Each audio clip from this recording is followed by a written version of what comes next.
Shut up and sit down.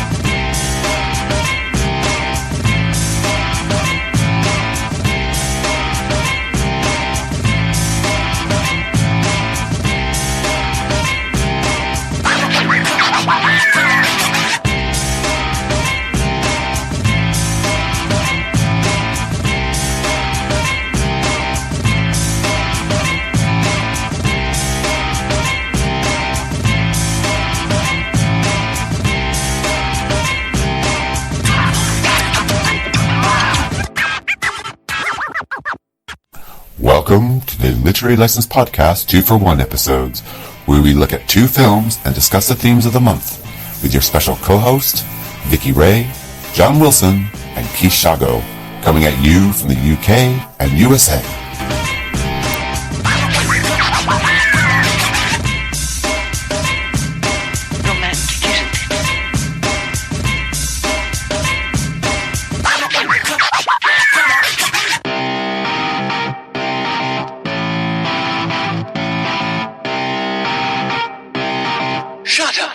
Sit down.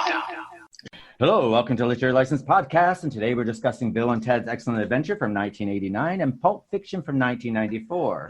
And before we get started, let you know that our Patreon will start going active starting September, and for all our Patreon users, for people who are become a patron of the Literary License Podcast, you will get a t-shirt and a hoodie with our new t-shirt design, which will be out in September. And you will also have access to special interviews, which so far we have lined up is Deborah Foreman, Aaron Murphy, the original Tabitha, Clyde Barker, Adrian Barbeau, Kim Richards, Seth Green, Joe Hill, Rob Zombie, and Sarah and his wife. So before we get started, let's find out who's with us. So today we have the author of Taste of Home series, Chad or cderickcloud-miller. Hello, Chad. How's it going, guys? Been a while. And we also have Joe Randazzo, who is a writer and producer and works also with Trauma Films. Hello, Joe. Hi, everyone. And we also have Sean Steffen, who's a writer and producer of Perfect Candidate. Hello, Sean. Hello. And we have John Wilson, of course, who you know. Hello, John. Hello, folks. And Vicky Ray. Hello, Vicky. Hi, everybody. I've got all these handsome men to myself. And myself, of course, Keith Shago. So before we get started, let's find out what everyone's been up to. So, Chad, what have you been up to since last time we spoke to you? Geez. Well, I'm the senior writer, junior producer now for Atua Productions in Dallas. We're working with the American Justice podcast, also doing the Butterflies Make Me Angry podcast every week, where we introduce everyone to an indie author, read them the first chapter of one of their books, and leave it up to the audience to decide whether or not they would like to finish. I have a splatter Western book coming out, so like a mixture between splatterpunk and Western, so definitely not your Papa's Louis L'Amour book. Very, very extreme horror. There's a series by Death's Head Press. And I am Splatter Western number 5. So it's going to be 12 books in this series from like people like Wiley Young, Mike Enenbach, Christine Morgan, Christopher Triana. So some pretty big indie names in there. So I'm getting a little nervous. Very good. That's a good nervous. Yeah. It's definitely a lot of exposure, more exposure than I'm used to having. So I just hope I don't disappoint anyone. And what about yourself, Joe? What have you been up to? Well, since the last time I've been on, I've started helping out in producing a horror host television show out of Wisconsin called Hex and Arcane. Oh my God, is that you? I just started watching that. Oh yeah, with the 2 women from Wisconsin. Yeah, one of them is. Oh my God! I just started watching them. You got a big fan. You didn't even know it. I didn't even know. No, they're super cool. And the thing is, it's all them. That's what's making this fantastic. Is that it's literally the 2 of them doing it as a passion project, and they're writing out their own formats. They're editing it themselves. They're shooting it themselves. And their choice of movies. Yeah. Just totally That'd be great. It's been cool. So now they just got on Amazon Prime. So a couple episodes are up there. That's taking a little longer to upload. And we're working on getting in TV in different markets, so on public access everywhere. Yeah, So I mean, really we're doing cool. it on. That's refreshing to see somebody else do. I've noticed that there's some trying to break into that, but they're two girls, and and they dress the part, and they're both having fun doing it. And I love the movies that they're introducing, so that's cool because I haven't heard of some of them, by the way. So that's cool too. They're not even dressing the part. That's who they are. That's who they are. Yeah. Fantastic. Yeah, that's pretty cool. I like their names too. That Hex Arcane. Very good. You're going to get a kick out of the fact that somebody on this podcast already knows who they are. So that's going to be cool. They're going to love that. The other thing is, I worked on this in 2018. I had a cameo in Lloyd Kaufman's upcoming film Shakespeare Shitstorm.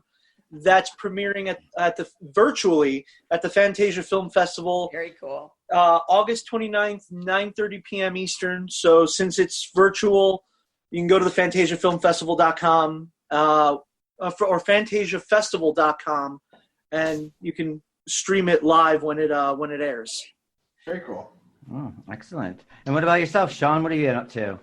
Well, mainly I'm just trying to be as productive as I can be during the whole quarantine. I've been out of work, so I've mainly been using the time to write and catch up on a lot of lost projects that I started and never really did anything with over the years. Mainly just picking at them more and more and trying to finalize them and finally making progress with them in light of some of the recent events. So all in all, it feels like the wheels are turning at least. So that's a good thing. He's 65 pages into a screenplay. So he's we're writing something together that we could be ready with very, very soon. That's great. Oh, excellent. That's fantastic. Yes. And yourself, John, before we get to Mistress of Darkness, what are you been up to? Mistress of Darkness. Hey, wait a minute. I thought that was Elvira. Is that your name now, Vicky Elvira? I don't know. I don't have her boobs, clearly. I've been, working and plugging along with my own screenplay. I've been, whenever I have some downtime, I don't know why I've never watched Hannibal. So I started watching Hannibal and I've been plowing through it because it's on Netflix and it's so good. And we did Silence of the Lambs and I don't, Keith, did you actually ever watch that show or no? The series? Yes, I watched Hannibal. Yeah, I'm a Brian Fuller fan, so yeah. It's so good, and just the imagery. It's very dark, and it kind of gets in your head a little bit. So you almost have to. I pace myself watching it because it's very just twisted. But yeah, I've been plowing through that, and I want to start Umbrella Academy soon. So that's my next binge. That's pretty fantastic. Yeah. Oh, let me tell you all about it. No, I won't. Yeah, and they all died. And yourself, Vix, what are you up to? The usual. Obviously, I'm seeking out as much. I was trying to find different venues to find horror flicks and whatnot, and hence Hex Arcane came up, and I started watching them. I still watch Joe Bob religiously. I ended up, I couldn't sleep this morning, so I got up and watched Toby Hooper's Eaten Alive. I don't know why, but I just couldn't stop watching it. It's a good film for what it's a great one. It was dysfunctional. That's why I like it. And I was trying to catch up with Nosferatu. And in between that, I've just been hanging out with Asher here and there because he's not going to school yet. And we've been doing some BMX, things like that. But everything's still kind of not normal yet. So here we are. Or is that the new normal? It's not going to be nice. I'll tell you that. I'm not going without a fight. I hope not. Well, with myself, I just got Doctor of the Year for where I work. All right. Yeah. And we're getting ready for a second wave of COVID, so I've been discharging patients left, right, and center. But I have next week off, so I don't care anymore. So, get a break. Well, yeah, I mean, this is Well, yeah, I've been working straight through since Christmas. I had a little mini break in last month where I spent my time interviewing a lot of people at that time. So, but this time I'm actually just taking it easy. I only got about 2 interviews to do, and then I'm just gonna take it easy, play some Xbox, and lay out in the sun. And For next season, we're doing the classics for our book to screens. And unfortunately, I always wanted to read The Count of Monte Cristo. That's going to take up my whole month. I didn't realize it was 1,300 pages, but I'm halfway through and I'm really loving it, though. War and Peace right there. War and Peace. Precisely. But it's excellent. I have to sit there and say I'm really into it. So that's quite good. And besides that, I finished Umbrella Academy, which really enjoyed. And for all our listeners out there, if you love 80s horror, watch on Shudder Into the Darkness, which is one of the most fantastic documentaries for 4.5 hours of fantastic fun. And they really know how to break everything down. They start from 1980 and work their way to 1989. And then they have a little mini segment in between the years talking about soundtracks, so on and so forth. So very, very good. So what we're going to do is we're going to cut to Story Geek. And Story Geek Podcast gives you all the news that you need for computer games and Star Wars and the Marvel Comics film series. So take it away, Story Geek. We're going to tell you what you can watch and what you can download for free during the COVID-19. Take it away, Story Geek. What movies and TV shows should you be watching the week of August 3rd? I'm Jay Shear, executive producer of the Story Geeks podcast, and here are the movies and TV shows you can watch from home. There's nothing new in wide-release movies available for rent, so we'll jump straight into streaming. I feel like I'm a broken record saying that, but that's the world that we live in. And before we jump in about what's come out this week on streaming, there's some big news to report. Out this week, Disney has announced that their upcoming live-action remake of Mulan will be released on Disney Plus on September 4th. But there is a plot twist. It will not be free to paying subscribers. Even if you pay monthly for Disney Plus, Mulan will only be available if you pay an additional $29.99 to unlock it. Now, this is huge news because it's a big adjustment from Disney's plan to release Mulan in theaters. So it'll be fascinating to see how audiences receive it, because this may be a temporary solution to a short-term problem, or it could be an entirely new strategy for streaming services and production companies moving forward. So what's your take? Would you pay $29.99 to watch Mulan on Disney Plus? Would you prefer to stay home and pay $29.99 to stream it, even if theaters were open? We live in fascinating times. Speaking of new movies and TV shows on streaming, let's talk about what's available now that it's August. Netflix has now added Being John Malkovich, An Education, Eternal Sunshine of the Spotless Mind, Jurassic Park, which I'm very excited about, Mad Max, the 1979 version with Mel Gibson, Ocean's 13, which I've been wanting to rewatch, and Seabiscuit. Also now available on Netflix, a series I absolutely love, The Umbrella Academy Season 2. Umbrella Academy is working its way into my top 10 TV shows of all time. I love it. Over on Amazon Prime, they've added Dora and the Lost City of Gold, 3:10 to Yuma, Season 1 of Californication, 4 Weddings and a Funeral, Inception, a TV series of Les Miserables, Margin Call, Rain Man, and Something's Gotta Give. There's nothing new on Disney Plus, which continues to be an issue for that streaming service, the lack of new content, though that doesn't seem to be impacting their subscriber numbers.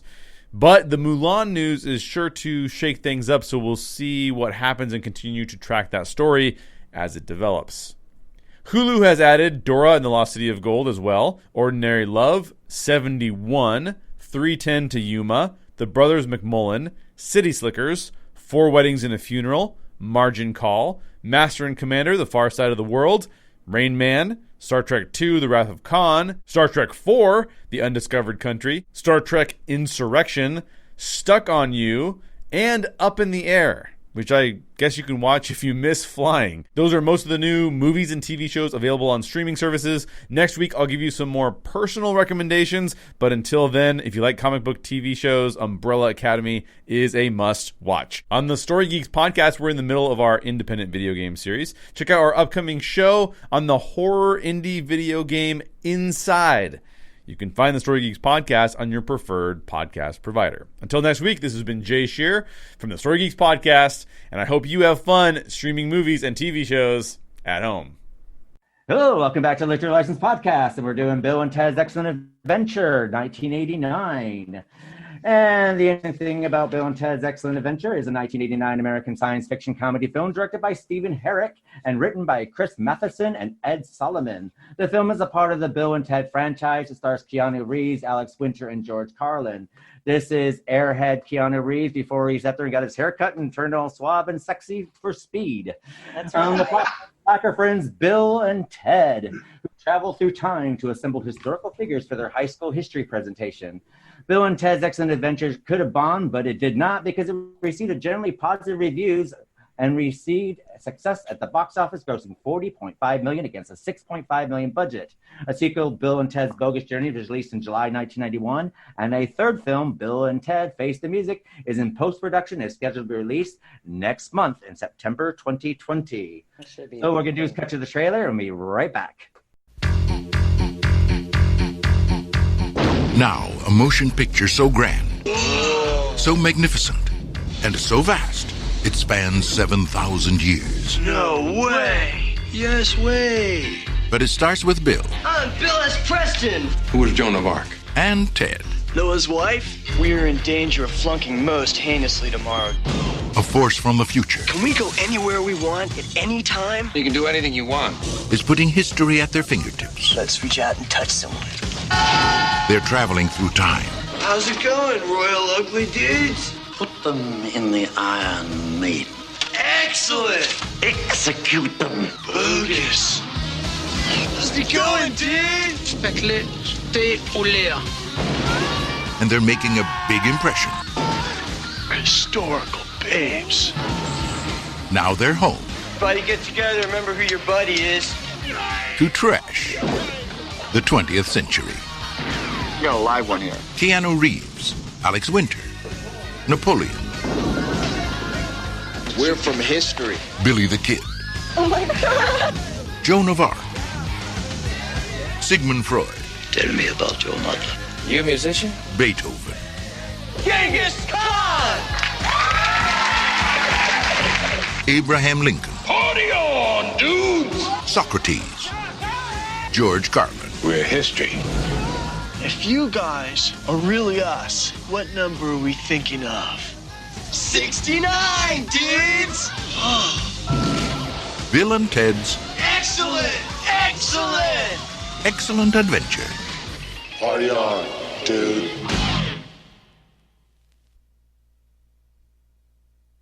Hello, welcome back to the Literary License Podcast. We're discussing Bill and Ted's Excellent Adventure. So, Chad, what are your thoughts about Bill and Ted's Excellent Adventure? Bill and Ted was one of those movies that came out. I think it was my junior year in high school. We're approaching senior skip day when nobody goes to school. We had nothing to do, and nobody within my circle of friends had watched this movie yet. So that was the plan. But none of us had money either. So, you know, you're thinking 1989 VHS tapes. They weren't really cheap. They were still pretty expensive. So I went to my local movie music store and got one on 5-finger discount. I shoplifted it, took it home, and we all watched it and skipped school at the same time. Love that this explains movie. why Alex Winter hasn't been doing very well financially. It's all Yeah. just that one. Hey, my $25 put him in the poorhouse. Yes.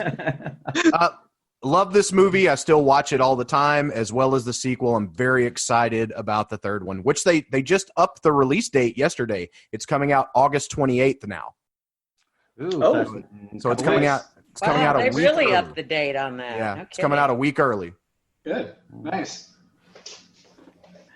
Well, for me, for Bill and Ted's Excellent Adventure, this was during my acid days, so I think I saw it in acid. I think this I is the first time. know. I think this is the first time I actually saw it Exactly. sober. So, before I go into my input on it, what's your thoughts, Sean? What do you think of Bill and Ted's?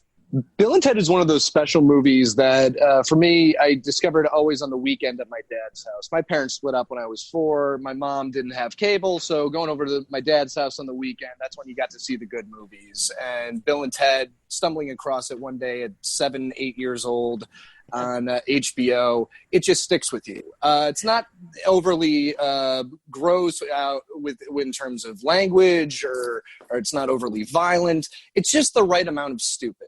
I was saying this last night when you're the characters are so charming and so fun, and you can see that there's a real bond between Keanu and Alex.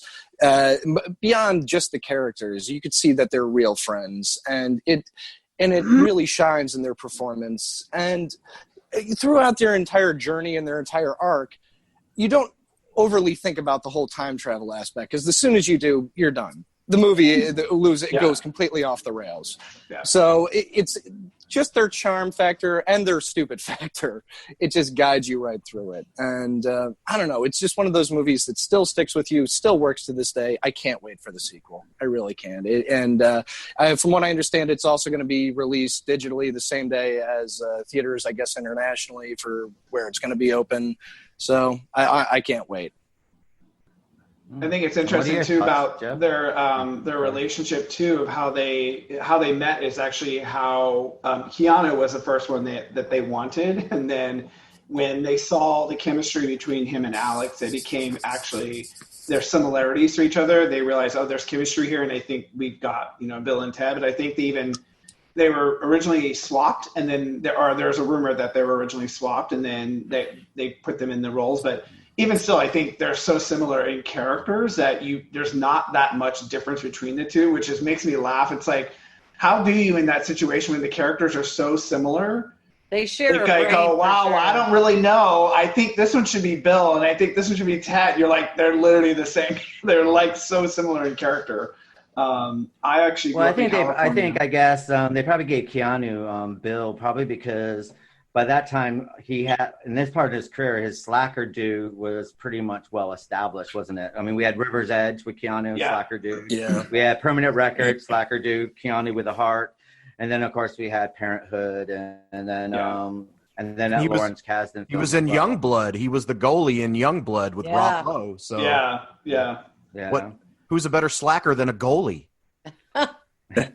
So if you notice, I mean, Bill had more of a backstory than Ted's backstory. Was basically he just had a hot mom, didn't he? Really? Yeah, like one he went to school with, basically. It's like, wasn't she supposed to be in school with him? And she was a senior, and I think she graduated. And then the dad must have been like, "Hey," which again, I find that was like the funniest part to me. Like one of the funniest parts is when the dad is like. Here, why don't you go get, I forget what he says, gives him money for. Why don't you go do this? And like basically he's getting ready to have sex with this young girl in his son's room. And you're like, what the hell is going on? He has to call her mom. Yeah. What is her name? Missy, Missy mom. Yeah. Mom is hot. He's like, stop it. Mom, can I use the car? It's heavily implied, though, that she also slept with the teacher she's sleeping with. And then in the sequel, she becomes Ted's stepmom. Yes. Yeah. True. But it's just really they're a bunch of good boys just having fun. There's really nothing offensive about it. Yeah. It's good, clean fun.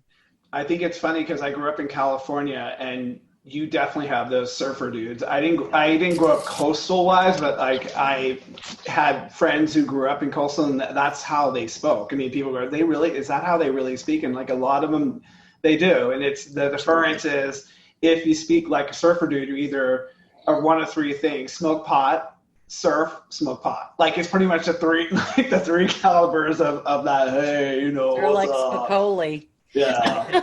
But then they always like lived in the valley, didn't they? Because they were calling it valley dudes. You had your valley girls. San Dimas Valley, Orange County all sort of fits into that bubble, that sphere. To be honest, we had valley dudes in Tulsa, Oklahoma, which is nowhere near the ocean. So I was going to uni. Is it because they watch Bill and Ted? No. They're like, oh my God, I want to emulate that. I'm going to age myself, but I actually graduated from uni in '86. So, but no, we did have guys going like, "Oh my God, dude!" Just like gag me with a spoon, man. It's like, okay. I remember that stuff. Like we used to make fun of it though, where we grew up. So, like Mr. Bufu. Like, oh my God. So what are your thoughts, Joe? Well, the immediate thought that I had, and Sean and I kind of marathon the movies yesterday, since we were both off randomly. So I watched it, and the immediate thought that I had at the end of it was, if this is a screenplay that comes across someone's desk now, it's not getting made. Yeah. And the entire movie, someone mentioned the chemistry between Keanu and Alex, and I think that actually carries the whole movie, because I think if without that, this movie fails. It doesn't work because they're just so good together. It still holds up. It's funny. It's just it aged well. It did age well. Like Sean said, the characters are just dumb enough to be funny without being like offensive in any way. It's just they're two, and like Vicky said, they're just two good boys, or sort of good boys. Sort of, yeah. Yeah, I mean they're slackers. They're not they're not A students. And they're just having this fun, moderately clean adventure. So yeah, it's there's nothing really in there to offend anyone, except there's one time that there's the slight 80s homophobia. The slight 80s I noticed that too, because I was like, ooh, yeah. Yeah, but at the same time, it wasn't said like in a really nasty, sinister way, though. No, but it was said in that time. I remember that was if you ever, as a man, hugged another man, it was like, oh, whatever, it was like, and it's just a flashback. You're like, oh God, I remember that. I remember, as a young gay boy myself, it was like, oh yeah, I remember that. Like, you couldn't share, but again, it's meant in humor, like Keith said. It's not. It wasn't meant in. I mean, I have to sit there and say when all that was, I'm gay, and when all that was going on in the 80s, and even when I reflect back on it, I'm not offended by any of it. I'm just like, I don't care.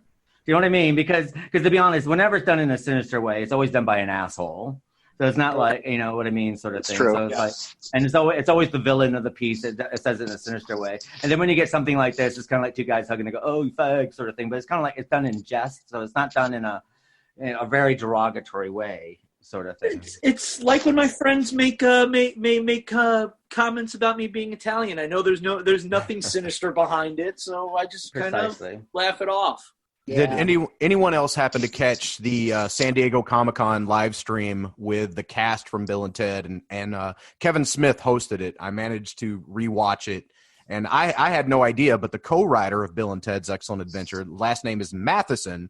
He is the son of the Matheson who wrote I Am Legend. And Richard Matheson. Oh, yes. So, yeah. So this movie had a little bit of a push there getting done through that. So when your father's one of the most legendary fantasy writers of all time, right. You're gonna have help. Yeah. I mean, good old Richard Matheson. Didn't he also did like Twilight Zone episodes as well, didn't he? I believe so. The Night Stalker. He wrote the original Night Stalker screenplay, and I think the sequel, The Night Strangler. Yep, and Night Gallery as well. He might have been on Night Gallery too. That dude wrote everything, man. All the Corman movies, or most of them were Matheson. Yeah, mostly Edgar Allan Poe's. Yeah, and Steven Spielberg's first major film, Duel. I think he wrote that as well. That was also Matheson. Yeah. So. Well, I mean, I guess it's quite good that his son. It looks like his son's taking the Joe Hill route. So,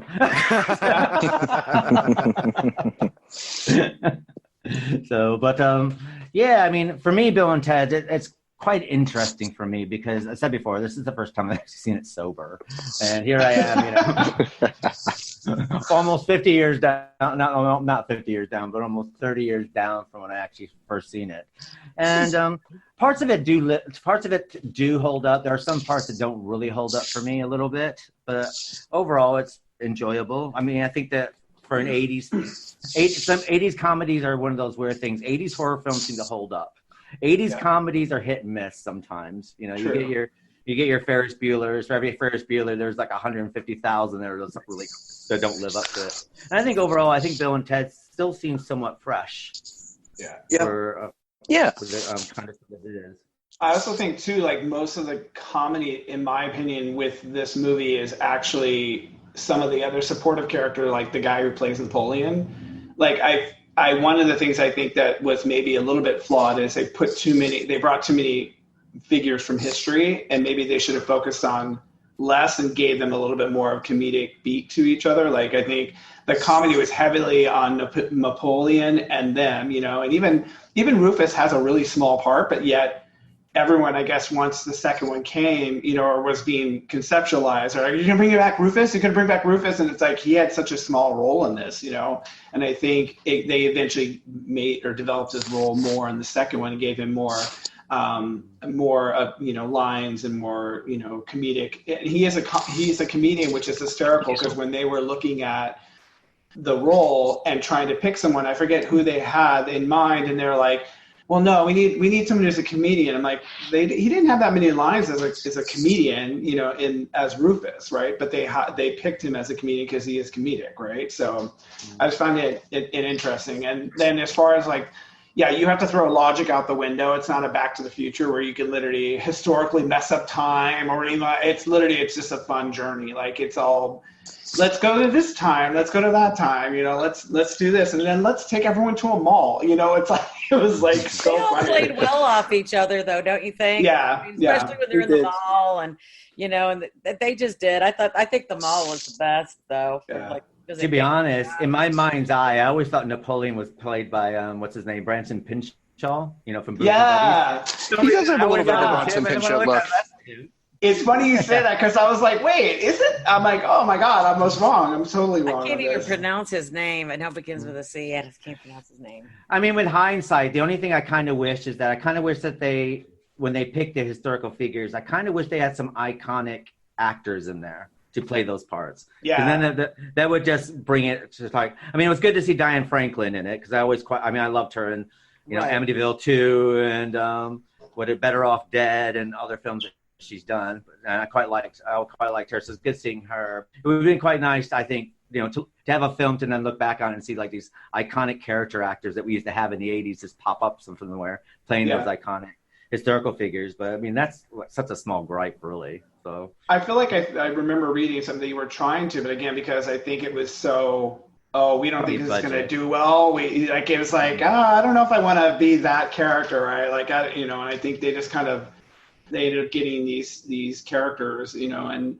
because also too, a lot of them, I hate to say, were mute, right? They didn't really speak at all. None of them really spoke, or if they did, Socrates was like, oh, that's all he did pretty much, and pointed, and Freud, yeah. I mean, we did get Joe, what's her name, from Jane Weedland from the Go-Go's appearing again. Yeah. Not seen since Clue. I do like that they also kind of put an element of Monty Python, because they try to do that with the medieval time when they're there and they're trying to get the princesses. The medieval babes. They definitely mimic that off of a little bit of Mel Brooks, which is funny to me. I always thought it was funny when Bill thinks Ted is dead when the knights are attacking them in the castle. And he goes, "You dick, you killed Ted." Yeah. Medieval dick. Medieval dick, yeah. You medieval dick. They did share a brain, though. That's what made it so good, though. I mean, if you put two other people on that will never be another reboot or anything like that. And there was a Saturday morning cartoon as well. It was. Shortly I vaguely remember that. It's funny because I was actually just looking at the Wikipedia. They actually really tried to franchise this, because it was television, comic book, video game, theme parks. That's right. There was they did so much to try to Universal. It was Universal because Universal Studios did a Halloween theme around. I actually saw that. I did too in 2010 at Halloween Horror Nights. They had the Bill and Ted. Wow. Yeah, so did I. I just remembered it now. It ran from basically 1992 in Orlando, and then in Hollywood 1997 to 2007. They actually did, it went from 1997 to 1999, and then they brought it back in 2007. So how do you do a Halloween-themed Bill and Ted? Do they go back and get Universal monsters? It's basically they pop in, and then the monsters actually take the time machine, and they. Oh, okay. So it's like, oh no, we lost our time machine, dude. We need to get it back, and then it's that type of thing. But I was surprised by how funny it was when I was waiting in line to see it. I'm like, oh, this is going to be a train wreck. And the show was hilarious. I cannot believe I forgot about that. Yeah, I went in like 2013 or 2014 for Halloween Horror Nights. They did it. Shit, how did I forget that? But that clearly shows you Universal saw more in this movie than most people probably did. And even though it got a lot of criticism by, film critics, it still was like franchisable. Like, we need to make a show, we need to make a comic, we need to do, they probably had cereal, and all kinds of stuff. It's like consumer product. So they did have the cereal. They had a How much cereal. of it They had a very short-lived live-action TV show as well. Very short-lived. There was two. There was an animated series, and then there was also the live action that was on Fox in '92. Right. Back when Fox is struggling. So Evan Richards and Christopher Kennedy played Bill and Ted. Probably sandwiched between The Simpsons, 21 Jump Street, and Tracy Ullman. Yeah. In Living Color, somewhere in there, I mean, to be honest, I can imagine the TV series. I mean, imagine the cartoon series, unless I doubt that Keanu Reeves came back to voice it by that time. Alex Winter, I think the only thing I remember him from is basically Lost Boys, isn't it, really? Though I have to sit there and say that it's nice that he was able to rock his midriff that would basically Britney Spears would pick up 5-6 years later. But oops, she did it again. But I can imagine. I imagine the TV series is one of those nightmares where you have something that's so iconic that portrays for these two actors who are playing these two iconic characters, and then you get like these two TV versions of them that. So yeah, I can imagine that was probably pretty sad. It's right up there with the Blazing Saddles television series, the very short-lived Blazing Saddles television series. That makes me blanch just thinking. I also think there's like sort of a death wish when you try to convert something from movie to film on it, because it's on the 90s, so that's a new decade, right? So it's about what is the 90s going to be? What's the imagine? Like, are we leaving behind the 80s? And like, so it's always like, I always say, whenever you're on the decade, good luck. The 90s was the hangover for the 80s. Yeah, pretty much, but with more colors and scrunchies, basically. Well, I also think that, from film to television, there's very few successes in there. I mean, of course, for every MASH, you do have your Planet of the Apes and your Logan's Run TV series and so far and so forth. So I guess that what brings us to our next feature, which is Pulp Fiction, 1994, American neo-noir crime film written and directed by Quentin Tarantino, who conceived it with Roger Avery, starring John Travolta, Samuel L. Jackson, Bruce Willis, Tim Roth, Ving Rhames, and Uma Thurman. It tells several stories of criminal Los Angeles. The title refers to the pulp magazine and hard-boiled crime novels popular during the mid-20th century, known for their graphic violence and punchy dialogue. Tarantino did write Pulp Fiction in 1992 and 1993, incorporating scenes from Avery's originally wrote for True Romance 1993. His plot occurs out of chronological order. The film is also self-referential from its opening moments, beginning with a title card, and gives two dictionary definitions of pulp. Another thing that's quite interesting about Pulp Fiction, this is an anthology film, and pretty much Tarantino took the anthology concept film and basically made it non-linear and kind of blew the format out of the water, making it its own creation, which basically no one pretty much has been able to take the anthology film so much so and to turn it into anything, except horror's been able to take a couple of these anthology ideas from Pulp Fiction, films like Christmas Horror Story and Trick or Treat, and be able to give a nod to the whole Tarantino way of anthology films. So what we're going to do is we're going to cut to the film trailer and be right back to discuss Pulp Fiction from 1994. Miramax Films is proud to present one of the most celebrated motion pictures of the year. The winner of the 1994 Palme d'Or, the best picture of the Cannes Film Festival.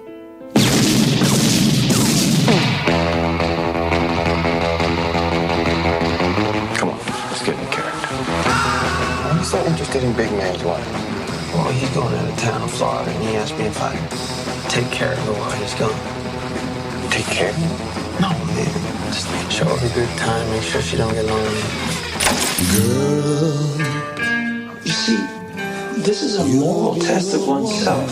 I do believe Marcellus, my husband, your boss, told you to take me out and do whatever I wanted. Whether or not you can maintain loyalty. Night of the fight, you may feel a slight sting. Pride only hurts. It never helps. In the fifth, your ass goes down. I have to say, you play with matches, you get burned. We should have shotguns for this kind of deal. We're in a lot of danger, aren't we? I'm prepared to scour the earth for that mission.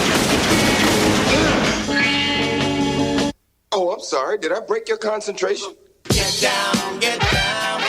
You got a corpse in a car, minus the head in the garage. Take me to it.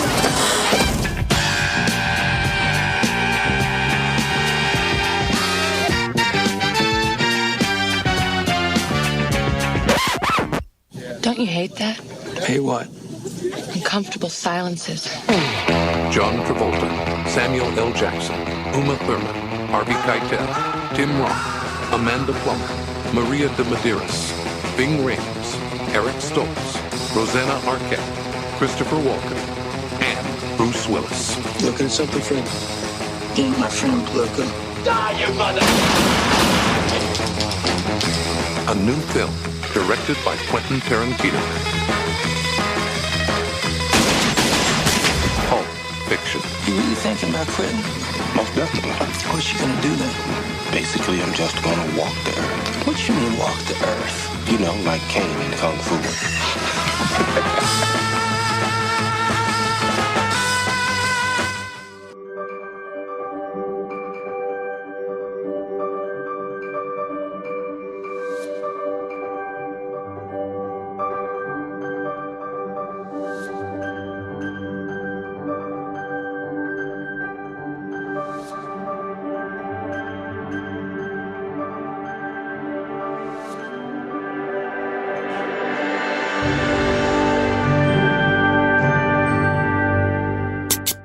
Hello, welcome back to the Literary License Podcast. We're discussing Pulp Fiction from 1994. So, Joe, what are your thoughts of Pulp Fiction? All right, and this is going to be a weird one because, like, what can we say about Pulp Fiction at this point that everyone hasn't already said? It's a movie that changed film. It changed independent film. It changed the way independent films are made. For everything fantastic about the film itself, I feel like there's actually points where it actually may have hurt independent filmmaking because it opened the door for everyone to think that they can suddenly write a Tarantino-esque script, and most of us can't. We just simply cannot do it, most of us.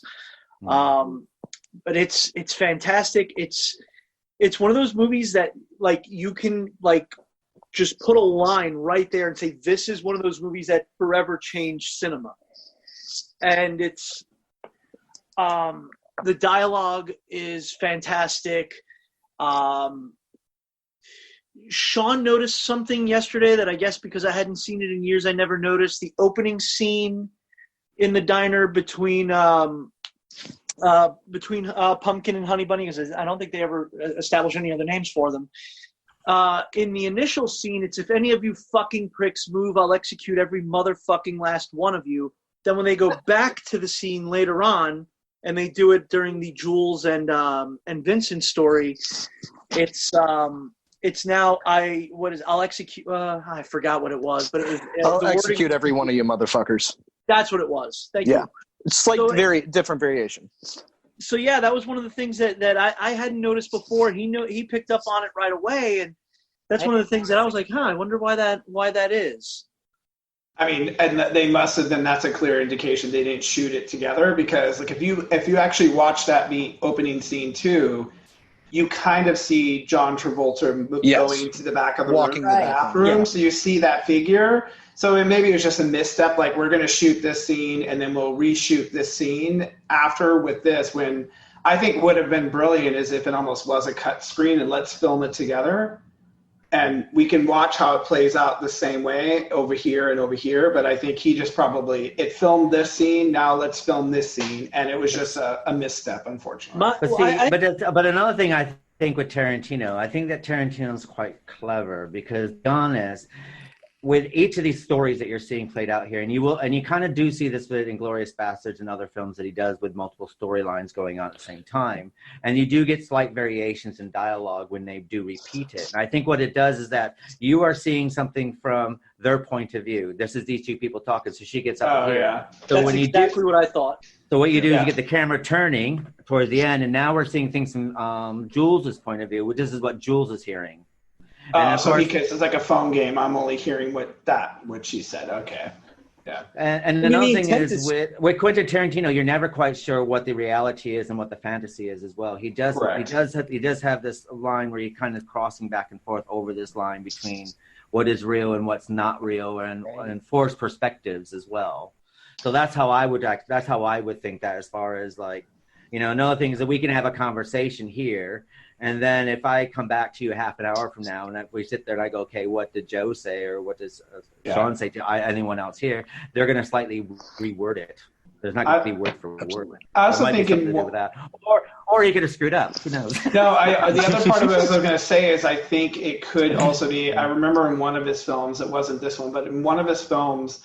Because like how he loves to give some of the actors, the characters, these random dialogue, right? It's not, some of them you're like, why are they talking about this? Like, and in this film, one of the characters is talking about different realities and like how reality plays and so it could be his homage to, in this reality, this is what's happening in this reality. Like, you know what I mean? It's like, now it's like you get into a deeper meta thing where it's like, in this character's reality, this is what's playing through, but in this person's reality, this is what's playing through, right? And he has a way of doing that. I think that's what's very interesting about him. He could have took a very linear approach to this film, but he even was quoted in an article saying that part of what he loves is like watching people trying to figure it out and like, it's almost you get uncomfortable and you're moving in your seat because you're just like, I don't understand what's happening and where am I at right now? You're disoriented, right? And that's, as Joe was saying, it's groundbreaking, right? That's very different to make you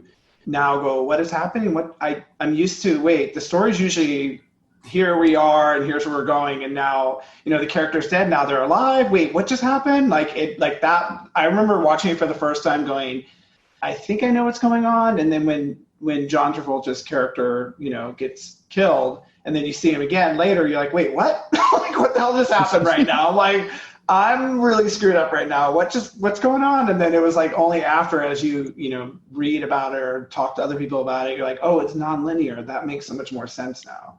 Well, I was 13 when this came out, so to me, I'd never seen anything like that in like a non-horror movie where somebody gets shot and killed in one scene. 2 scenes later, he's back. 13-year-old me was confused as well. I was like, what? What is happening?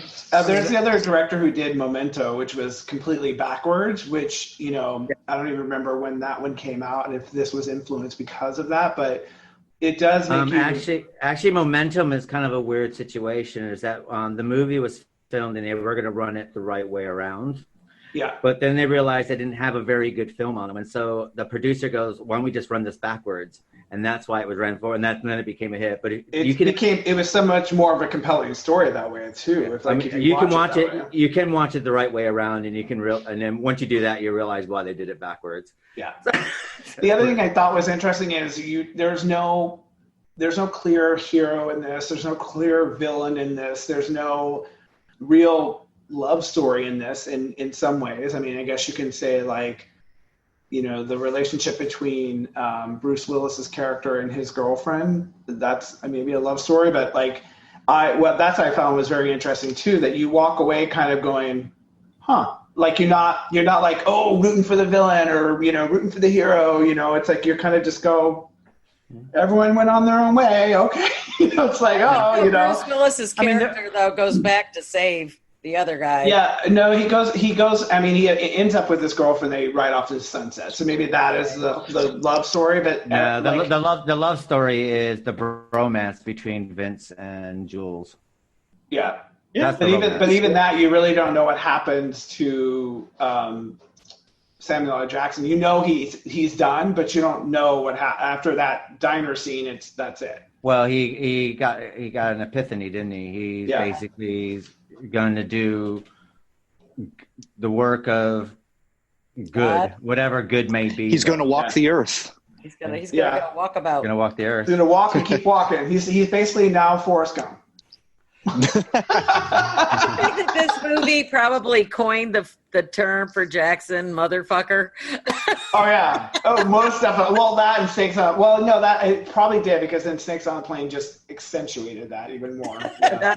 Actually, on the whole, just keep walking thing. Sean's theory is that this connects to Kill Bill and Kung Fu. Well, the story was that they came up with the blood splattered bride by Q and U was always created on the set of Pulp Fiction, excuse me, and they always talked about it, and they kept on going further and further with the characters from this point, and you can always see little touches of.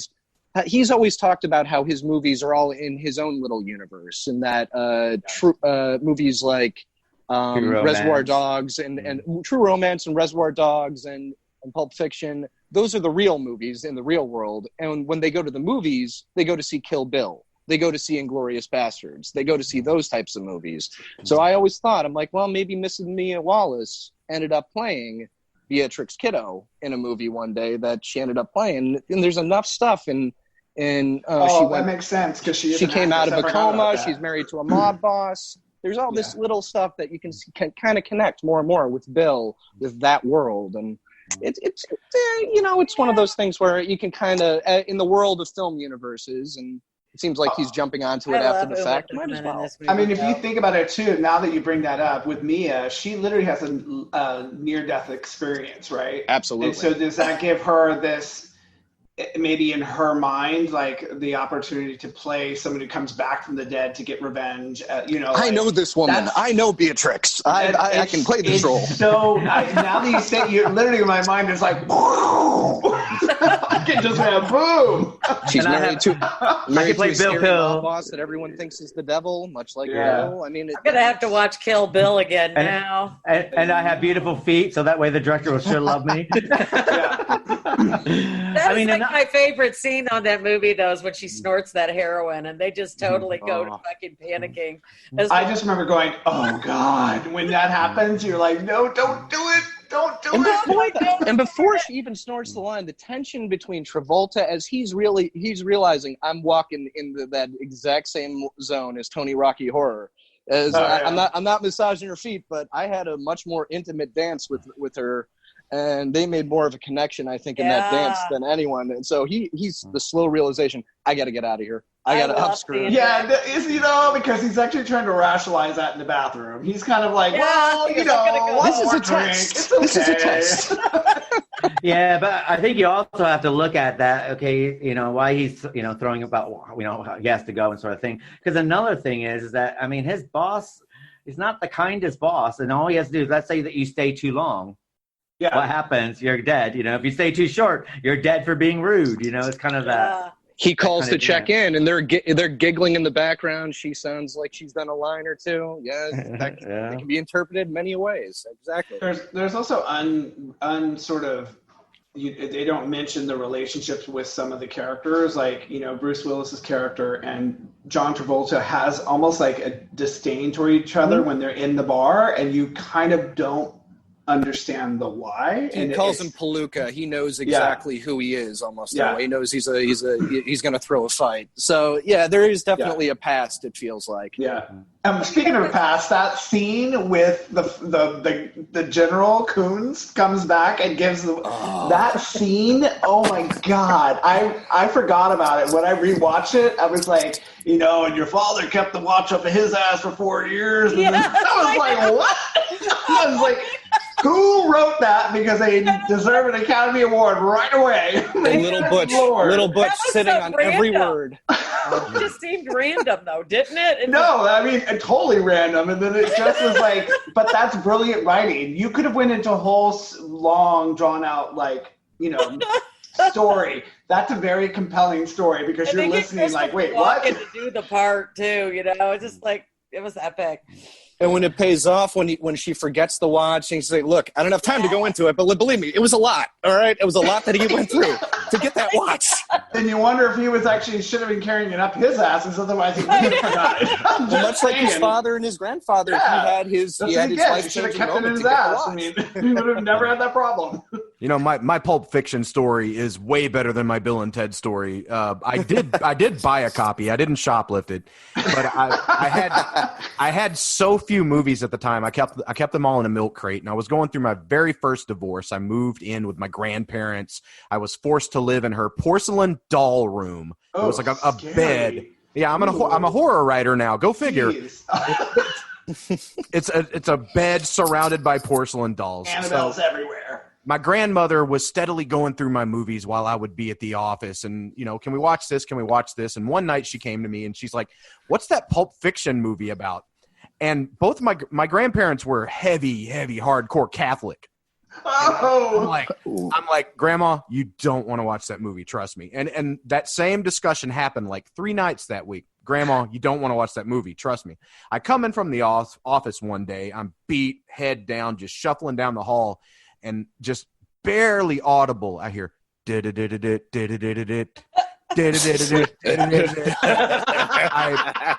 back up into the living room, and my grandparents are glued to the screen as Bing Rames is bent over the table, and they're oh my god, oh, not that part. That's that part. That part, and I just they're already, by the way, halfway into horror, so you might as well go the whole way in right there. They made it through the whole. I went to my room, I shut the door and waited. And she brings the movie to me kind of trembling, and she's like, "That was interesting." So there's your blurb for the cover of the movie right there. Chad's grandma - that was interesting. Well, it's a good, honest answer. It's not a lie. Yeah. I mean, I guess a good thing, what makes Pulp Fiction kind of a weird film for 1994 is that this is the 80s generation is now graduating into the 90s. And basically what's happened is we have got a generation of people who have attention deficit disorder. Basically, they're so used to seeing everything in quick edit. Yeah. And then all of a sudden we got this director who does everything and basically just lets the camera sit. There's not a lot of jump cuts. There's not a lot of, and then he lets people talk we haven't seen people talk probably for a long time since 1981 sort of thing. If you consider this is true. I never thought of that, but that's true. And the camera sits on someone too. So even though there's dialogue happening, like the diner scene, the camera is pretty much on Mia most of the time. So it could go back and forth, which is what we're typically used to. What did you say? What did you say? What did you say? What did you say? It stays on her because he wants you to see her expressions of, how she's in a way, it's like her trying to, I don't know if it's her trying to lure him, but I think it's just her way of being like, I know what my role is in my relationship, but I'm still gonna have fun and I'm gonna do whatever, right? And they just happen to go to this really cool restaurant, which I wish really existed. There is a restaurant, but I wish it would exist in that form because that was a badass restaurant. Steve Buscemi is Billy Holly. Yeah. Oh, yeah, I know, that was so good. Well, there was a lot, but that's the thing with the casting too. I have to say, like a lot of his friends came with their hands up in the air, like, "Hey, I really want to be a part of this film." And I thought that was just brilliant. So if you look at the different scenes, if you just go through and read the Wikipedia too, I was like, "Wow, that person was in this scene. This person was in this scene." Yeah, it's really cool. Strangely enough, though, Michael Matheson was supposed to play the John Travolta part, and then something happened. Yeah, I read that. Yeah. And then, because John Travolta wanted John Travolta for another part. He wanted them for Jules, of all things. Yeah. And then, because they had Michael Madsen cast, and he said no. And then they wanted him for Dusk Till Dawn. That was it. They wanted him for Dusk Till Dawn. And he said, "I'm not interested in vampires." Wasn't it also a very controversial thing for Travolta to play the role because it was a heroin addict and there was a lot of apprehension at the time? He was feeling nervous about playing an addict. I vaguely remember there was a lot of trepidation about playing the role. Well, I mean, another only thing, the one we're looking scene, at- though, we're- where John Travolta at this point in his career was box office poison as well. Yeah, that's true. So, Yeah. you know, Yeah, and right. I mean, personally, I know that he won the Oscar for this, but I really don't think he deserved the Oscar. I'm sorry, but I don't think he did. I think Samuel Jackson deserved the Oscar for Pulp Samuel L. Fiction. I agree. Yeah, absolutely. He actually had more of the compelling sort of transformation, right? Mm-hmm. Badass. I'm going to come in here. I'm going to do my job, and then he almost gets killed, and then has this epiphany. Somebody, yeah. That was his wake up call. And then the very next day, or 2 days later, his partner ends up getting killed. So it is one of those things where he knew what his future was going to end up being. So he made the right choice. And Samuel Jackson's character does have a growth spurt. And another thing is Samuel Jackson stays in character all the way through it, but John Travolta does kind of slide back and forth to his Travoltaisms every once in a while. It's like so you kind of where the way he delivers the line. So it's like you'll watch it and you think John Travolta. Samuel Jackson is like Jules. For some reason you think Jules and John Travolta. You don't think Jules and Vince. You always think that's how you look at it. So obviously that's why I always thought Samuel Jackson. I have to, my hats are off. I mean, the first thing I've ever did was I saw the premiere of Reservoir Dogs, blew everyone away here in London at the time. And I had to sit there and say, and I remember they're saying at the time Reservoir Dogs came out, and here it was actually banned here on video when the movie Reservoir Dogs at the time, because it was part of the video nasties that we're going through at that time. And then I have to sit there and say that I remember that, you're kind of watching Reservoir Dogs, and it does have a little bit of Pulp Fiction film style in it, where you do have the camera sitting, but you do have a lot of static, steady cam film footage going on, especially like in the streets and stuff like this. And they said that, this is a one-trick pony. And then Pulp Fiction comes out, and I have to sit there and say what's quite great about Tarantino is that he's never actually lost it with the films that he makes for himself with his writing, directing. I can't think of one film where he's actually gone, I'm going after the box office dollar. I don't care what it is. Yeah, I agree. He stuck to his guns all the way through. Even when you look at, Once Upon a Time in Hollywood, all the way up to what he's done recently. And I sit there and say that I think out of our generation, and I think he kind of, for me, I think he's probably the most consistent director that we've ever had. Even Death Proof, you can watch Death Proof, and even though there's some flaws with Death Proof, but I have to sit there and say that it's still very watchable. And he's never once sold his soul to whatever for the box office buck sort of thing. Well, he's never had to, because he became the franchise himself. Precisely. Yeah, and I think he also reinvents himself. So even like with Once Upon a Time in Hollywood, I was waiting to see. I mean, he does a great job with homage, right? He does a great job in like homage to different types of films. But to take that movie in a level of almost like a quantum reality, like this is a different reality, right? You thought this is a reality you think you're going to know. And then when it ends, you're like, oh God, that was a different approach. Like so I think every film he kind of takes, he's going to go, how can I make this interesting, right? Like beyond just the characters, beyond just the story, how can I really make this interesting for the person who's watching it and make it an adventure for them? It's like a roller coaster, right? Same, go peak, go high, go down, right? He's like, well, what if I had a twist? And what if I had this, right? And he's doing what, like he said, he's doing what he loves. And I think that's part of the problem with big Hollywood films is, but I also think the same formula. It's going to make us more money, right? Let's do that. Like, he I don't give a shit about that, But I also think that every decade has a generation, a director for their generation. And I think Tarantino probably is that for us sort of thing. I think it is. I mean, the thing is, absolutely. Spielberg for the 80s. Okay, we'll get Spielberg the 80s for sort of thing, even though I feel, he's been kind of hit and miss now sort of thing. Kind of less that, once he tried to make a movie without, a broken family in it, then I think he kind of got himself in trouble. Spielberg did. But then we had Alfred Hitchcock in the, 50s and the 60s. We have, directors. And I think that Tarantino basically was able to do it without actually losing anything. Because even Alfred Hitchcock Tarantino's on his 11th film. He hasn't really hit a hiccup yet, which is quite amazing. 11 films in your belt and he hasn't hit a hiccup. And I can't think of any director who's been able to do that. What's in the briefcase? Yeah. Soul. No, just kidding. Million dollar question. Let's throw this podcast into podcast hell. What's in the briefcase? I think everyone wants to know that, but I think it's clearly something we know because even the guy's like, is that a, yeah. Like, so it's literally like, it's not like, what is that? He's like, is that what I think it is? Oh yeah, it is, right?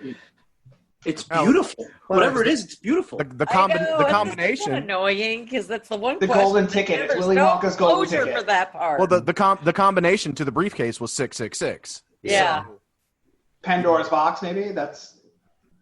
Well, yeah. Well, it could be Pandora's box. As long as they don't open it, they'll be fine.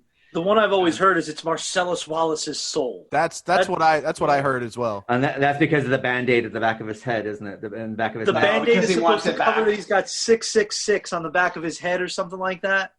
Yeah. It's an interesting theory. Yeah, that's interesting. But interesting why theory. would those people why would it be know? beautiful? Yeah, everyone's soul is beautiful. Even Marcellus's. Except yours.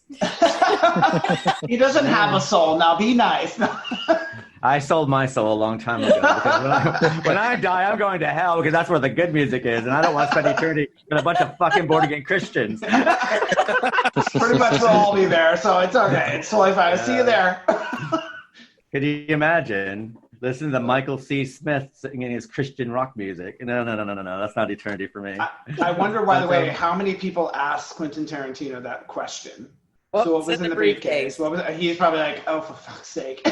He probably was like, I didn't really think about it. Briefcase, you know? You know, the thing is, though, I think when you watch a film and it doesn't, and you see something and you don't have the answer to it, I think that always makes the film a lot more intriguing. Absolutely. For some reason. Yeah, It's a bit like, and I think that if you do relay it, then what you do is you kind of get what I call the Citizen Kane effect, where it's like you're watching this film, it's like really good. What in the hell is Rosebud? And then the end is like a sled, like, oh, okay. Yeah. You're like, a sled. Like I enjoy not knowing. Not everything in every movie needs an explanation. George Lucas, well, not George Lucas anymore. Disney. You know, I don't need a Han Solo origin story. I liked his origin much better in my head. Yeah, I got to agree with you there. Well, that's I think they did a good job. You just don't need to horror keep doing it, right? You don't need to keep following. Well, that's where horror franchises have their problems, isn't it? Yeah. Horror franchises have their problems where they go, let's do an origin story, and all of a sudden, any mystique about that horror icon is kind of like, as soon as you know that Freddy Krueger's father was Alice Cooper and he was sexually molesting him and beating him, it kind of took some of the power away from Freddy Krueger. There's this. Could be apocryphal the story, but the Cannes Film Festival in 1984 or 85, when Once Upon a Time in America came out, apparently somebody walked up to Sergio Leone and asked him, "I love the movie Maestro. What is it about? Is it an opium dream?" And Sergio started to say, "Well," and then the person who asked him supposedly stopped himself and said, "You know what? I don't want to know." And I think that's. I think that's the magic of that movie. That's the magic of this movie. It's the magic of a lot of movies. Is if you don't know, it leaves you something to keep questioning, keep thinking about later on. That's what makes it interesting, and it keeps aging well and everything else because it still has that proponent of what was that, No, I love movies that are open to interpretation, but it's happening less and less because everybody is going the origin route. Yeah. Or a formula route, right? Right. It's what I try to say to one of my friends who loves, horror films. They're not as much of an aficionado because you realize like modern horror takes the approach of jump scares and now it's the audible, the buildup of the audio and it's meant to shock you. But I try to say, like, go back and watch these films, right? And watch this. And see the difference, right? See the difference of what, now the way it is versus when someone does it in a way that it makes you think, it really hits you in the core. It hits you, in a place that you're just, or makes you uncomfortable. This movie makes you uncomfortable when she's laying on the floor hacking her, you're uncomfortable, right? Where when he's, Wallace is basically getting rammed by the police officer, that's uncomfortable, right? So it's good to be uncomfortable, and it's good to be shocking, like shooting the guy by accident. I remember when I first saw that, I did not ever think that would happen. Like, I was just like, oh, shit. I know it's not funny, but it was so goddamn funny. He's like, you hit a bump. No, I didn't hit a bump. You shoved that. The guy's brains all over the car in broad daylight. They got to figure out how to get it cleaned up. Oh, can we give a moment to Wolfie, too? Wolfie, I have to say, he was great, but it's like... He's my favorite character. You couldn't have figured this out on your own, because it's literally like, you got to clean the car, you got to it's like one of those characters you can't help but laugh, who just by thought you think, oh, this is what the right thing to do, but he's such a dapper man, and just how he approaches himself and how he does things and how he's so articulate, it's amazing. He was so calm. Yeah, so calm, Very matter of fact. Yeah. This is how it's got to get done. And I still, to this day, anytime I tell anybody something good and they get all excited for me, I always use his quote, "Let's not start sucking each other's dicks quite yet." Fantastic. Yes. So good. Oh my God, that's awesome. Let's not start sucking each other's dicks quite yet. I have to sit there and say that Harvey Keitel character from Pulp Fiction, that character with Harvey Keitel still playing the same role now, sells insurance using that character here in the UK. Yeah. Oh, wow. Really? I gotta see that. Yeah, car insurance here. Same character, everything. He drives up in the same car, saves someone from, some kind of, car insurance disaster, and then off he zooms. I'm going to have to look at that. That's pretty that's cool. great. I mean, I have to sit there and say another thing I think we can give ode to with Pulp Fiction is that I think Quentin Tarantino, is the only movie director also that doesn't hire anyone to write a film score for him. He just uses pre-existing film scores, which is quite interesting. Yeah. And he, I think with this score, he said that people were saying it's like very surfer, very whatever. He goes, no, he didn't. The way he envisions it or the way it sounds is actually more, another genre of music, and that's why, he picks it. But it's smart. I would sit there and say what I would love to do one day is go into Quentin Tarantino's record collection and just make the most awesome party tape ever. Because all this stuff does come from his record collection. Yeah. Yeah. And he's got to have one of the most awesome record collections out there. Pulp vinyl. Biggest hits. Yeah.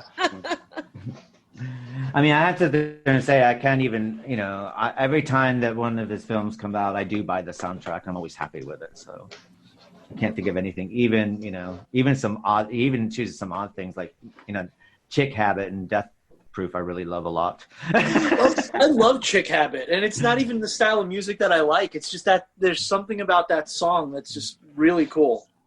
You actually would enjoy this, but someone's actually taken that song Chick Habit by April Marsh and actually made a music video of it using Faster Pussycat Kill. I love that. I used to post that on my Facebook wall all the time. I love it so much because they synced it up perfectly. Yeah, and it captures it. It captures the Russ Meyer movie perfectly too. The song, it just sounds like something that would fit into that world. So it's kind of cool. And I have to say, I'm a big Russ Meyer fan as well. So I love him. So I guess we should go around and find out. Pulp Fiction seems to be most people's favorite Tarantino film. But let's find out what your favorite Tarantino film is. Starting with you, Chad. What's your favorite Tarantino film? Well, I'm a big Kevin Smith fan, and I'm really into that like heavy dialogue that just goes on forever. And my favorite Tarantino film is a lot of people's least favorite Tarantino film. Mine is Kill Bill Volume 2. I love the lengthy dialogue, and it's just very, very intricate, very, very intelligent. And I could sit and watch that movie over and over again. What about yourself, John? What's your favorite Tarantino? Sean or John? John, go ahead. No worries. So I'm between Kill Bill 1 and 2 because I love both of them. It's almost, to me, it's hard to pick from the two. I just love I just love everything about those films. I'm not much of I'm the opposite when it comes to dialogue. I think that's what actually, to me, sinks Once Upon a Time in Hollywood, because it goes on. And I'm like, Jesus Christ, wrap it up. Because there's a whole story going on for half an hour, and you're like, good Lord. In this, it's more like the visuals, obviously, the interaction with the characters. I love the homage to, Japanese, that style and ninja and like all that. Like, I love that like style, and I love that how he infused that in that story. It's very cool. And Vicky? I love From Dusk Till Dawn. I just love that movie. Quentin Tarantino wrote, but Roger Rodriguez directed. Did he direct it? Okay. Natural Born Killers. Oliver Stone directed. Yeah. Quentin Tarantino wrote. So you have Reservoir. Like, we're going to list all the movies. Dogs, Inglourious Basterds. Well, I mean, anything he's involved in, though, I actually like, though, because, I mean, I like how he inserts himself into the movies, for one. Like, that's kind of a hit and miss for me. Yeah. No, I just like his films. But I had to say, well, what is it? What did you just say? I've just had a blonde moment. Oh my God. Inglourious or Inglourious Basterds. Inglourious or Reservoir? Inglourious Basterds, yeah, I like that one, but I think a lot of people just like that because of Brad Pitt. But Once Upon a Time in Hollywood, I really liked that movie. I didn't think I was going to like it, but I watched it twice, actually. I think I liked it because of the outcome and how it was more like the fantasy at the end was, boy, what if that would have happened, as opposed to the actual reality of what happened. And I think that because when I was watching, it's like, man, how are they going to handle the end of this, especially with the Sharon Tate stuff and everything else. But I really liked how they handled that because it was nice to see what should have, as opposed to the alternate reality that actually happened. But I like him as an actor too, though. I think he's a riot. So. Obviously, you haven't seen Room 22, whatever it was. Room 222? No, he did a film called. He's just an actor. He had no part in it, but what was it called? Room something. Oh, Four Rooms? He did, yeah. 4 Rooms, that's it. 4 Rooms. I think he directs the last segment. He directs the last segment. I think he gives himself a role in that as well. Is it an anthology? I do have to sit there and say he did do a segment in Eric Stoltz's film called Sleep With Me, where he talks about the homosexuality reality of Top Gun, which is quite interesting. So, what about yourself, Sean? You did a flyby. What was that? He does a great big spiel in Sleep With Me, which is an Eric Stoltz film that came out about 1996. And he plays a guest at a party, and he's talking to the guest of the parties about the homosexuality undertones of Top Gun, which is quite funny. Really? Yeah. I'm going to have to look that segment up just because it's intriguing now. So what about yourself, Sean? What's your favorite Tarantino film? For the longest time, it was always the Kill Bill films. However, in recent years, Jackie Brown has really taken the lead as being my favorite. It's really is like a fine wine. The performances, Robert Forster and Pam Grier, they're just fantastic. Their relationship, getting old, the story of getting older and looking back at your past mistakes, realizing it's your last chance. Michael Keaton is just fantastic in it. He's just, every scene he's in, he's just perfect, and he just keeps the movie going. But Samuel L. Jackson, especially Bridget Fonda and De Niro, just any scene that with those two together, just the stoner and the very subtle criminal, just got out of jail, completely kind of clueless, whatever. I'll just just going along aimlessly with it. It really is kind of a beautiful story too. And it has, again, one of the finest soundtracks that I've ever heard. It introduced me to the Delphonics, for which I am forever grateful for. And what about yourself, Joe?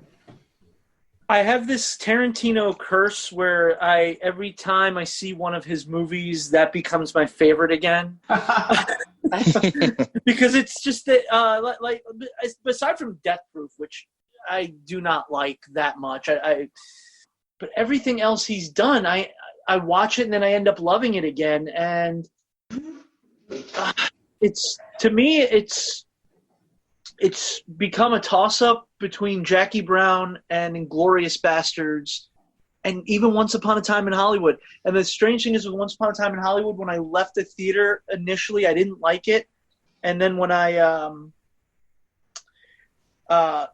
found myself just thinking about it more and more throughout the weeks. And then when the Blu-ray came out, I grabbed it and I'm like, okay, I got to watch this again because I didn't like it in the theater. But then it just, in discussing it with friends and discussing what I didn't like about it, I started finding myself talking about all the things I did like about it. There was a lot to like in that movie, though. I think initially it was like John said. I think it was just the dialogue scenes. I think in that one were just too long because I found myself just kind of looking like, how much longer is this thing? But then I found myself loving so many other things about it, and especially loving Italian B movies and Sergio Leone movies and Umberto Lenzi and all that stuff. So all the stuff, all the references to him making these movies, these schlocky movies in Italy, really resonated with me too because I grew up watching those. So I think, I don't know, it's either one. It's either going to be Jackie Brown or Once Upon a Time in Hollywood. I think for me right now. That's For myself, it's a different movie. Kill Bill is definitely up there though, Volume 1. I mean, for me, it's kind of an odd. I'm kind of like where Joe is, but if I had to pick one, and it's going to be for me, Jackie Brown. From the moment you hear, across 110th Street, and you see Pam Grier coming into the airport, and basically, I have to agree, every single performance, every single nuance, and this is where he actually proved. Tarantino proved everybody wrong. Where they said Tarantino could never do a film adaptation. And he does a film adaptation of a book, and he's probably done the best.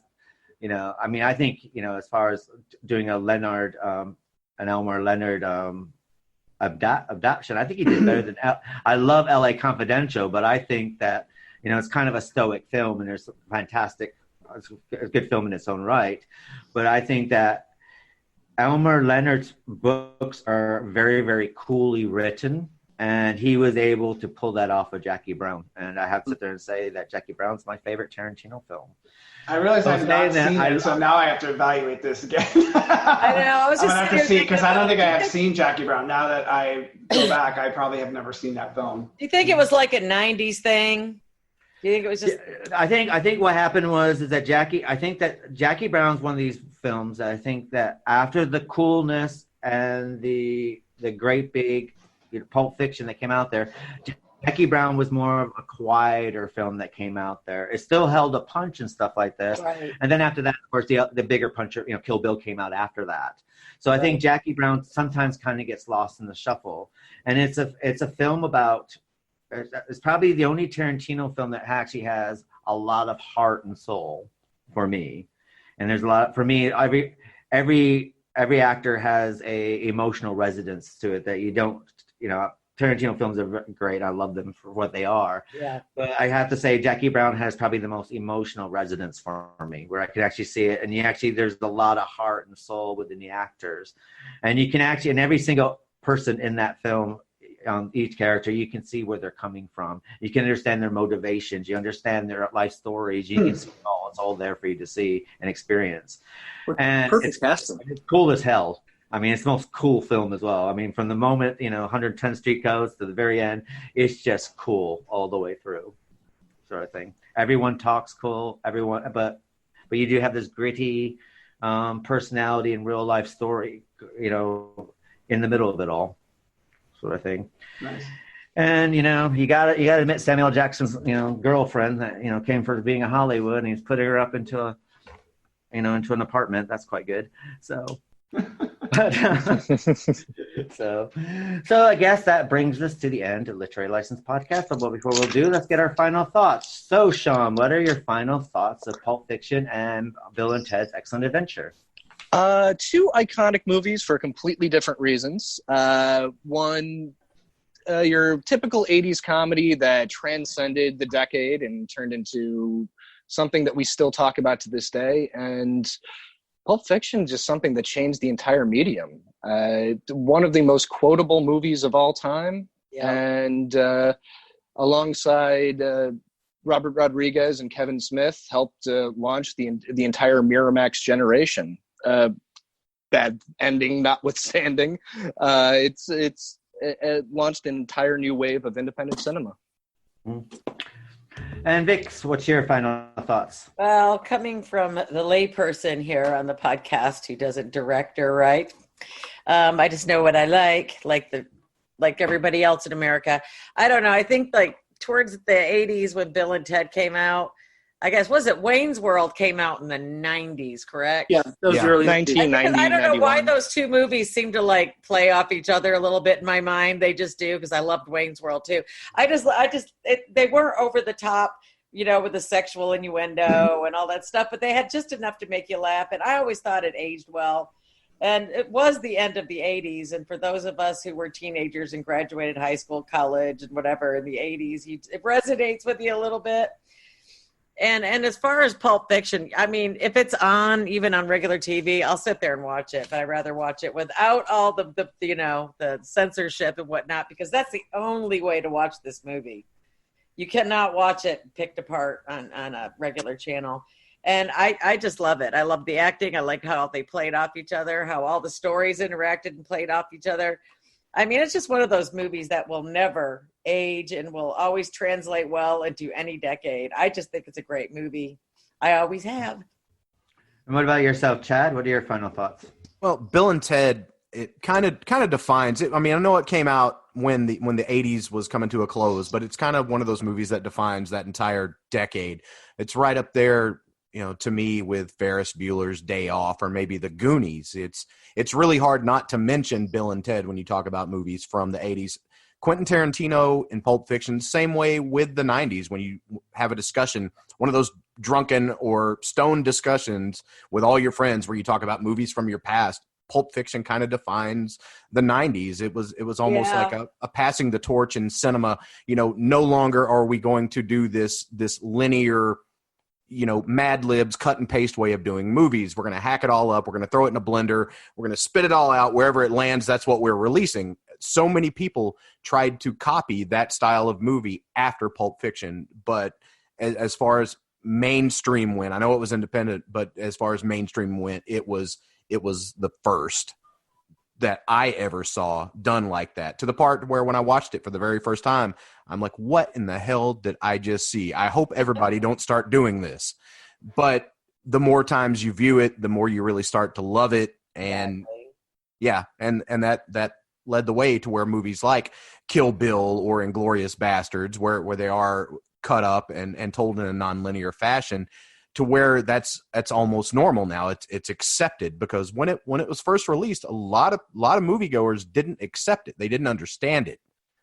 So, and now it's the norm. So yeah, Pulp Fiction, definitely one of those movies that defines the 90s decade. Same thing with Bill and Ted defines the 80s decade. What about yourself, John? Your final thoughts? Bill and Ted for me is nostalgia, right? It is dipping back, the toes in the 80s and remembering a lot. It just brings up memories of a lot of movies in the 80s. And for me, Pulp is very much indie winning mainstream, right? It's like taking something that is a story that could have went to big studios and said, we're going to, make the movie we want, but it was actually flipped and reversed. And it made it made the audience question what they're viewing, right? And as Chad was saying, that you go through this moment, and when you watch it, you go, what the hell did I just watch? Ugh, I don't understand this. This is silly. That's because we've been sort of programmed in the storytelling mode, right? If you look at Joseph Campbell and how the story is run, we're so used to that mechanics, and we just had someone who literally took that and just broke it apart, right? And was like, I'll use the elements and the pieces the way I want to put them, and I'll put them in the order that I want them. I'm still going to tell you a really compelling story, and you're going to watch it, and you might question what you're watching, but you will go back and think about, wow, this is something different. And that, I think, to me, that's what Quentin is always trying to do, is something different, something fun, something built with nostalgia, and it's something that I really wish more directors and writers would do as well. All you need is Harvey Weinstein behind you, and you'll be able to do it. The only person he's going to be behind is someone in jail right now. So just saying. What is your final thoughts, Joe? Yeah, Bill and Ted, like everyone here has said, it's a product of its time, and it actually stands up still to this day. So I love that aspect of it. Yeah. And I guess I kind of buried the lead when I first started talking about Pulp Fiction. It changed movies. Whether it's for the better or worse, that's to be debated forever. I think. But it's like I said earlier, you can plan it right there and say this is a point where movies changed for a long time, and it's rewatching it yesterday. It's as captivating now as it ever was. I agree. And we're talking 26 years after the fact. It's still a captivating movie. It's still one of the best written movies for a movie that just bounces all over the place. It's fantastically written. I think we watched a Siskel and Ebert review of it afterwards that was on the Blu-ray, and I think Gene Siskel had said that if this movie had been told in a linear fashion, it would not have been a good movie, and I tend to agree. I don't think it would have worked as just a straight linear story. So the way it worked out was, I think, absolutely perfect. And for me, I think that Bill and Ted's is a kind of film for me that kind of starts an era of comedies that, as Vicky was mentioning, Wayne's World would kind of go forward. It's one of those films that a lot of films try to emulate and copy, very unsuccessful, aka Airheads. Anyone remember that one? Yeah. I like it. But I think Bill and Ted's is kind of like the first, and then I would say because of Bill and Ted's, we after Wayne's World we did get like Austin Powers and other films that basically they wouldn't have probably been made if Bill and Ted's wasn't the forerunner of it. Bill and Ted's, I think it's kind of a museum piece. Whether it's going to live past our generation, it'll be wait to be seen. I think a lot it'd be quite interesting to see what the younger generation makes out of the new movie and see how that plays off, and to see what the younger generation thinks. I just hope the studio doesn't fuck with the new one too much. Yeah, I wonder what it's depends on how much they try to put in to mimic the. Well, to be honest, I think the problem's going to be is that Keanu Reeves hasn't aged at all, and Alice Winter's aged a lot, so that will be interesting. Well, and I also think it might be a passing of the baton, right? So it's their children and how they're involved in the story. So it could lean more heavily into them. You don't never really trust the trailer, because the trailer, though it is about them, is it that what actually stays in is their own children, right? Is their it will be interesting because it will be interesting to say the least. Yeah, studios have the habit of, well, how can we keep this going, right? Do you guys want to keep doing this? No. Okay, well, we're going to get two other people. They're going to be your kids. They're going to be the one, right? We're going to use them as the shuttle for that. So for me, Bill and Ted's, I think it's a product of the 80s, and it's something that I look at because it reminds me of the time. So I think that's probably why, I probably have the affection I have for it. Now, as far as Tarantino's Pulp Fiction, for me, Tarantino, I went to see Reservoir Dogs with 8 friends that I have here. And because we saw that and enjoyed it so much, every time a Quentin Tarantino film comes out, the 8 of us always go to the movies and see the new one, even though we will lose contact with each other for like 3 or 4 years, and then we'll come back together and do this. That's cool. So Pulp Fiction is the one that we basically saw that kind of blew our socks off. And it was great to see someone that, he's someone that I feel like I've been with since the beginning, because I saw his conception with Reservoir Dogs, and then I've seen his birth with Pulp Fiction, and I've seen him grow and grow and grow, and I feel that. So I'm always going to have that connection, and I think that Pulp Fiction is going to be one of those films 150 years from now is going to be as fresh then it is today. And I think it's a milestone for our generation, because I don't think there's a lot of films that we have in my generation that's actually going to be able to bypass year after year and still have the power that it has. And for me, Tarantino is our version of Alfred Hitchcock, is our generation's Alfred Hitchcock. Yeah. Which I think is going to live faster and faster.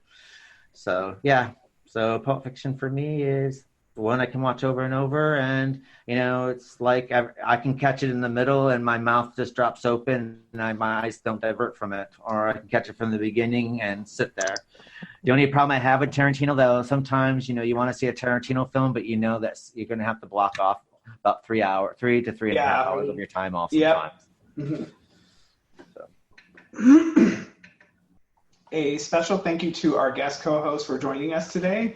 We and our listeners look forward to when you can all join us again.